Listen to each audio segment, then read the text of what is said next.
Hey everybody, it's Shannon Anderson, your trusted realtor right here in Stuart, Florida. Today's video is inspired by a meeting I had earlier this week.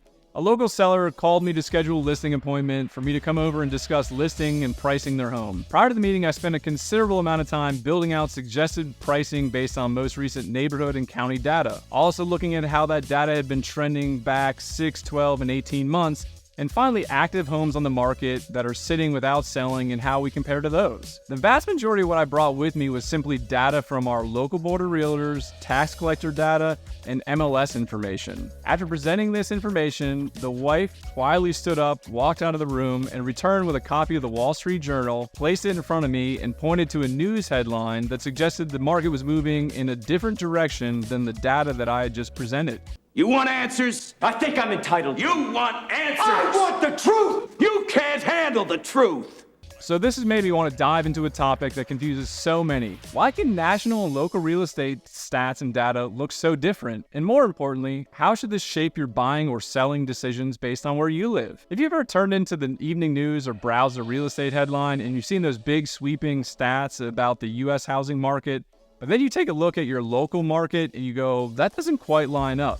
Here's why. The US is vast and has very different economies throughout. A booming tech industry might skyrocket prices in Silicon Valley, while the Rust Belt might see more stagnant prices due to a declining industry. Stuart has its own economic factors and job markets influencing our prices here. Supply and demand varies greatly throughout our country. Real estate is always about supply and demand. In densely populated urban areas, limited supply and high demand might drive up prices, while in contrast, rural areas might see slower sales due to more availability and less demand. However, during COVID, when people were seeking more land, some of those less populated areas skyrocketed while the big cities were crashing. Stuart's demand isn't the same as Miami's, New York's, or even LA's. Local regulations and policies can vary greatly. Different regions have different property taxes, zoning laws, and building regulations. These all can dramatically influence prices. Each region has its own unique lifestyle and perks. Stuart offers beautiful coastal living, but its market won't mirror an area known for mountain living or city living. Sometimes local events such as a natural disaster, new infrastructure developments, or major companies moving to an area can immensely